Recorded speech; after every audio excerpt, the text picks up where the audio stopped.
The measures included in the 2020 $330 billion budget are critical to the revival and development of Guyana's forestry sector.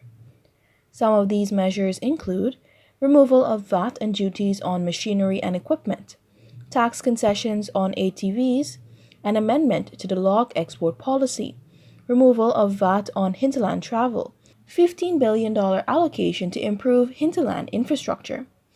In his declaration, His Excellency Dr. Mohammed Irfan Ali said these comprehensive budgetary measures are in part intended to encourage productivity and enhance growth.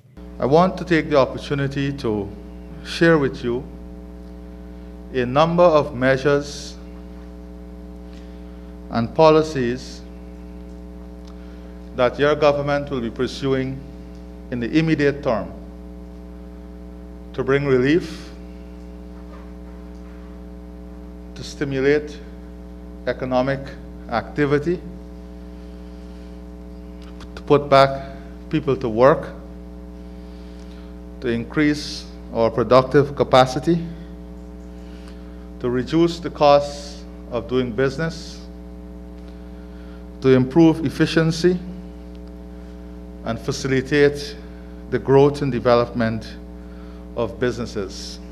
Acting Commissioner of the Guyana Forestry Commission, Gavin Agard, agrees that for the short time the government has been in office, it has delivered on its commitments to the Commission and the sector. I think a very important feature of the new administration is their direct involvement in the operation, connecting operational matters with policy matters. He noted that the removal of VAT will allow for more investments in the sector. Agard explained that the money operators will save could be used to expand their operations. VAT, as we know, has been 16%.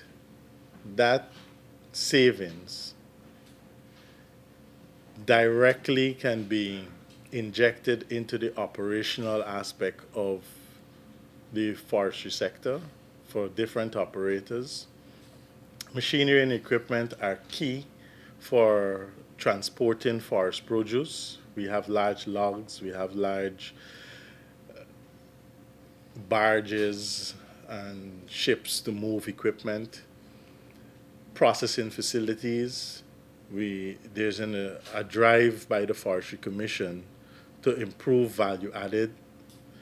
There's greater employment with value added. Greater revenues are generated not just for the forestry sector, but also for the operator through the advancement of value added. The removal of VAT is a key factor or a key measure that allows for this value added processes to continue. Budget 2020 also saw an amendment to the log export policy, which was deemed essential to logging operators. Prior to this export measure, only the holders of concessions were allowed to export forest produce.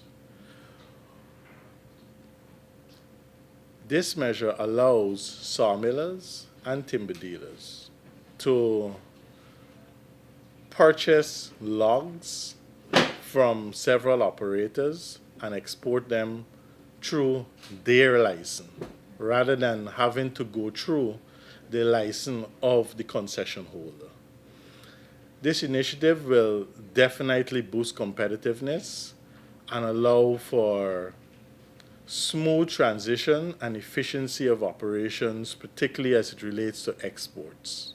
Over the weekend, Honorable Vikram Bharat, Minister of Natural Resources, met with forest concession holders, sawmillers, timber dealers, Community Loggers Association, and small loggers in the Pomeroon-Supinam region, where he discussed opportunities for investment in the forestry sector and other areas of collaboration.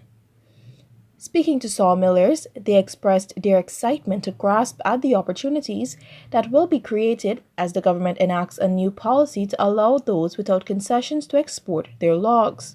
It would be a bit more competitive because we are currently right now exporting logs right now.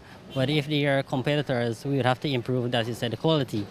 and probably it would be better for customers because they would have a better quality to deal with and so forth. So I think in generally it would benefit the consumers. I think it's good. It's good for the industry, as it opens it up more. And like you said before, monopoly is never a good thing. So it allows more people to get into the industry. It's better for the GFC. Also, it's going to ensure that better quality is exported and is sent to put Guyana more on the map. So I think it's a good initiative to allow more sawmillers into it. Before it was just concessionaires that could have exported. So now opening it up to the entire industry, I find it to be good. The acting forestry commissioner stated that with the budgetary measures, coupled with the recent $350 million bailout, the commission is ready to take the industry forward. September was the first time in months staff of the commission were paid on time and the agency's expenses met. AGARD reaffirmed the commission's commitment to carrying out its functions. The commission maintains its commitment to carrying out its functions as a regulatory body for the forestry sector and ensure the enhancement of operations and sustainable development of the natural resources sector.